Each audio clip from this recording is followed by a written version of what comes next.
Okay, picture this. What would you do if a massive, high-paying client sat you down and pressured you to falsify a tax return?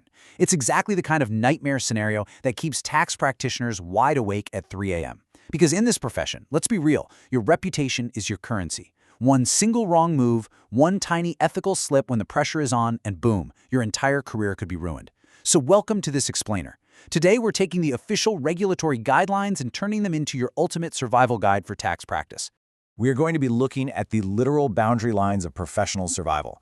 We're drawing our framework directly from the International Ethics Standards Board for Accountants. You probably know them as the IESBA. And listen, these aren't just polite, nice-to-have suggestions. These are the absolute hard and fast rules of engagement for anyone handling taxes. If you want to navigate this incredibly complex world without losing your license or your livelihood, you absolutely need to master this compass. All right, let's dive into this. Here's our quick roadmap for navigating the minefield today. First, we'll cover the 5 ethical pillars. Then, we'll look at the rule of confidentiality, followed by exactly when to break confidentiality. After that, we'll talk about navigating conflicts of interest, and we'll wrap up with the ultimate ethical test. Okay, Section 1, the 5 ethical pillars. Let's build that unbreakable foundation. So before we can even think about tackling the really dangerous gray areas of taxation, we first have to build a rock-solid foundation of black and white rules.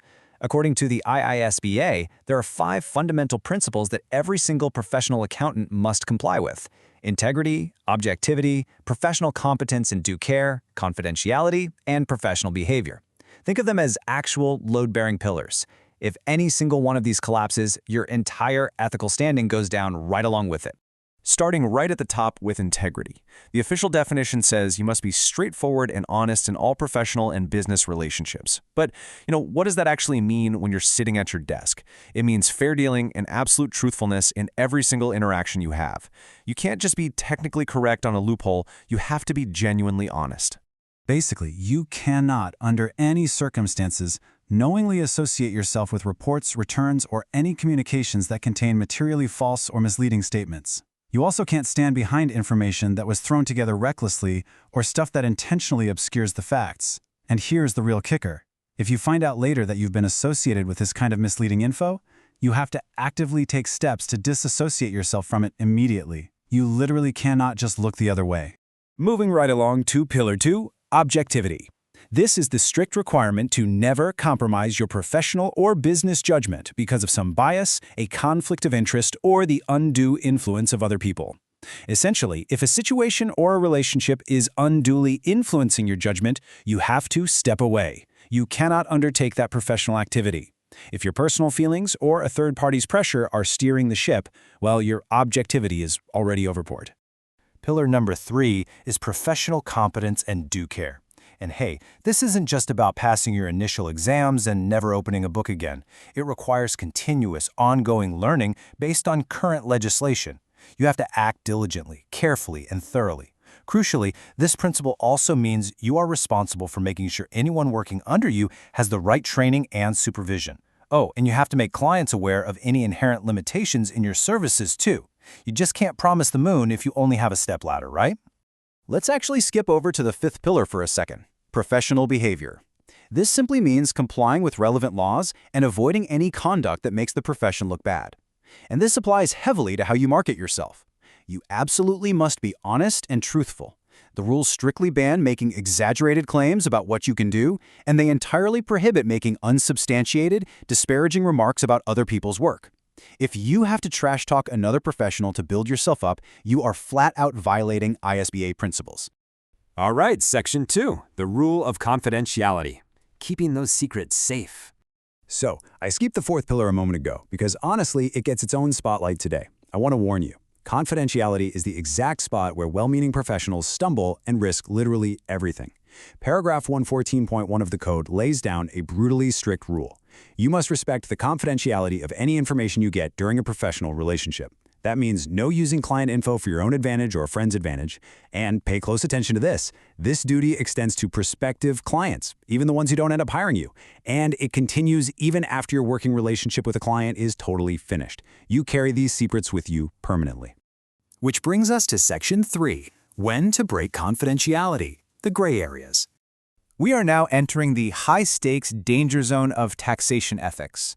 It's a massive contradiction, right? On one hand, you are bound by a rigid code to keep all client secrets locked in a vault. But what happens when the law literally demands that you speak? How do you actually reconcile a client's right to privacy with a legal subpoena? Well, it turns out disclosure is only allowed in 3 very specific, narrow channels. First, if it is permitted by law and explicitly authorized by your client. Second, if it is required by law, like having to produce evidence in a court proceeding or disclosing actual infringements of the law to public authorities. And third, when there's a professional duty or right to disclose. This would be things like responding to an official inquiry from regulatory bodies like ICANN or CITN, complying with a quality review, or protecting your own professional interests in a lawsuit. Outside of these very specific situations, your lips are completely sealed. Moving right along to Section 4, Navigating Conflicts of Interest. Now, this is dangerous territory, and it brilliantly illustrates how your ethical pillars interact. A conflict of interest directly threatens that pillar of objectivity we discussed earlier. This happens when you're representing 2 clients whose interests are clashing, or maybe your own personal interests clash with what the client wants. When you're caught in the middle of that mess, the guidelines give you a strict, step-by-step procedure to protect yourself.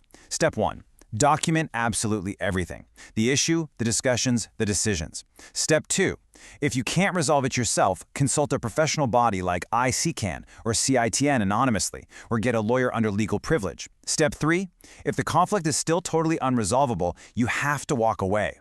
You must withdraw from the assignment or drop the client completely. No exceptions. And finally, Section 5, the ultimate ethical test. Let's see what you've learned. We've laid down the foundation, the hard rules, and the perilous exceptions.